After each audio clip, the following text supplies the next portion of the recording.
दोस्तों साथियों, जैसे ही अपने देश में लोकसभा चुनाव की घोषणा होती है, वैसे ही इंडिया पाकिस्तान के बॉर्डर पर ड्रोन दिखाई पड़ने लगते हैं।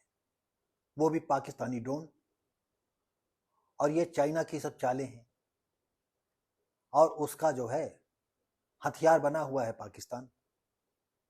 यानी वो कटोरा लेकर के भीख मांग रहा है, लेकिन उसकी हरकतें जो है बदमाशी की कम नहीं पड़ी हैं।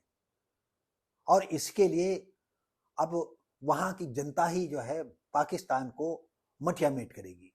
इंडिया को कुछ नहीं करना पड़ेगा। तो दोस्तों साथियों, आइए हम ड्रोन के सिलसिले में जानना चाहेंगे, आपको बताना चाहेंगे कि ड्रोन का कैसे भरमार पैदा हो गई बॉर्डर पर। भारत पाकिस्तान सीमा पर चुनाव की घोषणा के बाद मिले 49 ड्रोन। सीमा पार से हथियार और ड्रग्स भेजने की साजिश। नई दिल्ली।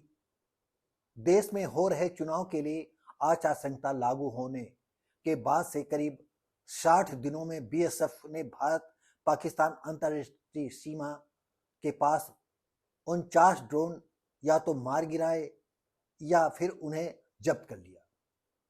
अंतर्राष्ट्रीय सीमा की सुरक्षा में तैनात बीएसएफ के मुहैया कराए आंकड़े बताते हैं कि ये बरामदगी जनवरी में 2022 की तुलना में 13% ज्यादा है। देश में 16 मार्च को चुनाव की घोषणा के साथ ही आचार संहिता लागू हो गई थी। जानकारी के मुताबिक चीन निर्मित अधिकांश ड्रोन पंजाब सीमा के पास पाए गए, जहां अंतिम चरण में 1 जून को मतदान होना है। पंजाब में 47 ड्रोन अकेले पंजाब में जब्त हुए थे या मार गिराए गए। वहीं 2 अन्य राजस्थान सीमा के पास श्री गंगानगर और बीकानेर सेक्टर में पाई गई। तो इस तरह से पाकिस्तान की हरकतें जो है कम नहीं पड़ रही, क्योंकि कहते हैं कि विनय न मानद जलद जल गए 3 दिन बीत, लक्ष्मण बाण सराहियो भय भी न पीत। भारत ने कुछ ऐसा किया कि देश के जितने इंडिया के दुश्मन थे उनको पाकिस्तान में ही ठोका गया, और जो बचे हैं उनको भी ठोका जाएगा। बीएसएफ के एक अधिकारी ने बताया कि इस अवैध ड्रोन को ट्रैक करने के लिए मानव खुफिया तंत्र और तकनीकी गैजेट दोनों का इस्तेमाल किया जा रहा है। 13 गुना बढ़ी घुसपैठ की कोशिश ड्रोन सुरक्षा के लिए गंभीर खतरा है, क्योंकि इनके जरिए सीमा पर से ड्रग्स और हथियार भेजे जाते हैं। आंकड़ों के मुताबिक 2022 में जनवरी से 14 मई तक सीमा पर केवल 6 ड्रोन मार गिराए गए थे या बरामद हुए थे, लेकिन 2023 में इस अवधि में यह आंकड़ा बढ़कर 14 हो गया। 2024 में इसी अवधि के दौरान यही आंकड़ा 75 हो गया। तो सोचिए जरा, पाकिस्तान कटोरा लेकर के भीख मांगेगा और वो भीख से पाई हुई चाइना के सह पर, चाइना जितना है ड्रोन या मादक पदार्थ तो चाइना मतलब पाकिस्तान में खुद पैदा होता है, और अस्त्र शस्त्रों का जो है यहाँ जो बैठे उनके गुर्गे हैं उनके पास भेजा करता है। और चाइना की जो है विस्तारवादी नीति एक दिन उसकी गले के जो है लिए फंदा बनेगी कि सारा जनमानस, आसपास के सारे देश जो है उसके खिलाफ हो रहे हैं, और उसकी विस्तार नीति जो है छोटे छोटे देशों को पैसा दे करके उसको अपने मकर जाल में फंसा रहा। लेकिन छोटे देश ये कभी ध्यान देते नहीं। जैसे पाकिस्तान ने जो है नेपाल सरकार ने अभी एक नोट जारी किया था। नोट में भारत के काफी हिस्सों को उसने दर्शाया। ये किसकी सह पर हो रहा है? क्योंकि जो चाइना का गुलाम हो जाएगा वो अपना विवेक खो देगा। ऐसे ही नेपाल सरकार की हर वक्त मदद करता आया भारत, अब भी मदद कर रहा है, लेकिन उसकी नीयत में जो है हवा भरी जाती है चाइना से। तो क्या होगा? चाइना में भी जो है अंदरूनी बगावत फैल रही है। और एक न एक दिन ऐसी स्थितियां पैदा हो जाएंगी कि खूनी क्रांति होगी नेपाल में भी। भले राजतंत्र खत्म हो गया हो, लोकतंत्र हो, लेकिन लोकतंत्र, ऐसा लोकतंत्र किस काम का जो आंखें बंद करके चाइना पर विश्वास करे, उसके बताने के अनुसार वो कदम उठाए। तो दोस्तों साथियों, हमारा पाकिस्तान है, भूटान है, नेपाल है, श्रीलंका है, चाइना का बस नहीं चलता है कि इन देशों, छोटे छोटे देशों से कह दे कि नहीं तुम अटैक करो। अगर इनमें क्षमता होती तो कब को हमारे देश पर ये अटैक कर चुके होते, और हमारा देश जब चाहे तो इनको मटिया मेट कर सकता है। लेकिन वसुधैव कुटुंबकम इस देश की भावना है, धारणा है, यही उसका सिद्धांत है, इसी नियत पर वो चलता है, और यही पूरी दुनिया को जो है अपना परिवार मानता है। लेकिन ये छोटे छोटे हमारे पड़ोसी देश जो है, ये थोड़ी पी करके नशेम हो जाते हैं, थोड़ा सहायता मिली नहीं कि ये नशेम हो गए। तो हम चाहे ना आप सहायता ले तो अपना विवेक तो ना विवेक तो खोलो, अरे विवेक का इस्तेमाल तो करो कि चाइना क्या चाह रहा, क्या करवा रहा आपसे। चाइना का यह है कि इंडिया के चारों तरफ जो छोटे मुल्क हैं उनसे जो है इनका हम ठक ठाक करवा दें, और ये आपस में ही भिड़े रहें, और हम जो है अपनी दादागिरी को बढ़ाते चले जाएं, और हमारी अपनी विस्तारवादी नीति में जो है जितने हमारे आसपास के देश हैं उनको अब सत्यानाश। तो दोस्तों साथियों, ये वीडियो उम्मीद करते हैं कि पाकिस्तान की नियत आज भी जो है कटोरा लेकर के मांगना, और उस कटोरे की भिक्षा से जो है भारत को जो है बर्बाद करना।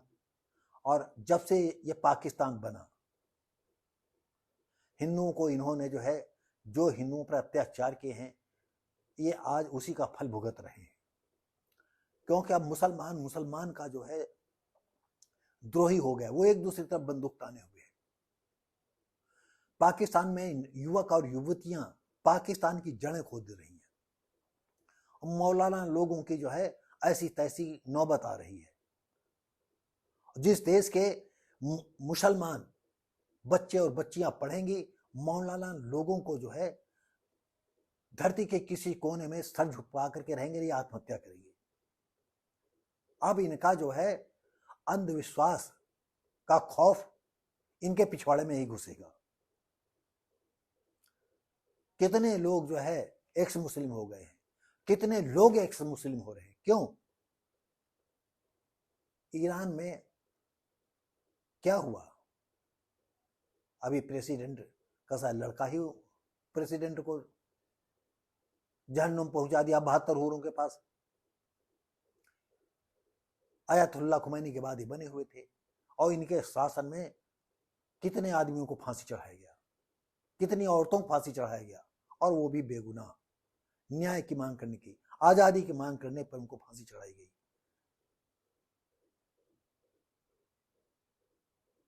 जैसे ही राष्ट्रपति मरा तो पूरी दुनिया में जश्न लोगों ने मनाया, वो भी मुसलमानों ने मनाया।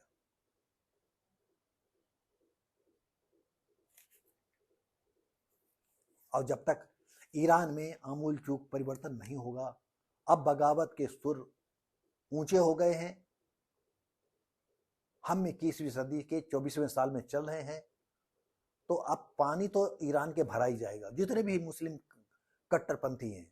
और सबसे खास बात यह है, इसके विपरीत दिशा में दुबई है, सऊदीया है, सब मॉडर्न कल्चर को अपना रहे हैं। बताइए, दुबई में जो है बागेश्वर धाम के लिए बुलावा हुआ, वहां प्रोग्राम हुआ, उनको जितना सम्मान दे सकते थे सम्मान किया गया। लोग आज सनातन धर्म के पीछे भाग रहे हैं। हम ये नहीं कहते कि सनातन धर्म अच्छा, सनातन धर्म भी जो है ये धर्म ही है, ये में भी इस मूर्खता की बातें इसमें होती हैं। और धर्म कोई भी अच्छा नहीं धरती पर। तो आप ये कहेंगे कि हम आखिर जिंदा कैसे रहेंगे? अरे तमाम ऐसे नास्तिक लोग रहे, वो नहीं जिंदा है क्या? तो दोस्तों साथियों, ये वीडियो कैसा लगा? हम उम्मीद करते हैं आप सबको जरूर अच्छा लगा होगा, क्योंकि आपका प्यार स्नेह हमारे साथ बना हुआ है। आप हमारे वीडियो को देखते हैं, लाइक करते हो, शेयर करते हो, कमेंट करते हो, बेल आइकन को दबाते हो। आपके ही प्रयास से, आपके सहयोग से ही तो हम जो है आधी मंजिल के करीब हैं यूट्यूबर बनने में। हम जैसे ही आधी मंजिल के करीब पहुंचेंगे, हम आपको सूचना देंगे कि आप सबका प्यार स्नेह दिल से पहले से ही हम धन्यवाद देते हैं कि हमें आधी मंजिल तक आप घसीट करके लाए हैं, और उम्मीद करते हैं कि आगे भी आपका सहयोग बना रहेगा। ये जरूर है कि कुछ बातें ईश्वर के लेकर के आप दुखी रहते होंगे, लेकिन आप ये सोचो कि जो ईश्वर को नहीं मानता, जो अल्लाह को नहीं मानता, जो गॉड को नहीं मानता है, या तो आप हमें मूर्ख मान लें, या ऐसा समझ लें कि इसने भी हो सकता है कि कितने साल अपने दिमाग को खपाया हो। आपको दोस्तों साथियों बता दें कि इस मामले में साथियों, हमने अपने बचपन से लेकर के युवा अवस्था तक कितना अध्ययन किया है, और इसके सार को जानने के लिए हमने क्या क्या किया है, ये इसमें कहने की जरूरत नहीं है। फिर कभी अगर आप लोग कमेंट करेंगे कि ईश्वर नहीं है, अल्लाह नहीं है, गॉड नहीं है, तो क्या है, तो हम इसमें डिस्कस करेंगे। और डिस्कस हम तभी कर पाएंगे, कहते हैं कि एक कोठरी में सामान लगे रखना है और ऊपर से नीचे तक कहीं कोई जगह नहीं बची है। यहां तक कि छत को में जो सुराग बनाया गया था उससे भी सामान भर दिया गया है, और जब पूरी तरह ठसाठस वो कमरा भर गया है या गोडाउन भर गया है, अब दूसरा सामान भी जो है आधा गोडाउन का और है, या कुछ और सामान रखना है, तो या तो आप गोडाउन से सामान हटाएं, तभी तो दूसरा सामान जाएगा। तो मेरी बात समझने के लिए आपको अपने दिमाग को ठंडा करना पड़ेगा, और थोड़ा दिमाग खाली करना पड़ेगा। आपके दिल दिमाग में ये बात आएगी कि क्या कहीं ये सच तो नहीं। इतना तो आप जब हमारी बात कोई कमेंट करें, हम आपका जवाब देंगे। तो दोस्तों साथियों, ये वीडियो कैसा लगा आप कमेंट करके बताएं, सब्सक्राइब करके बताएं, बेल आइकन दबा करके बताएं, अपने साथियों को बताएं। हम मिलेंगे आपको अगली वीडियो में, तब तक के लिए नमस्कार, जय हिंद।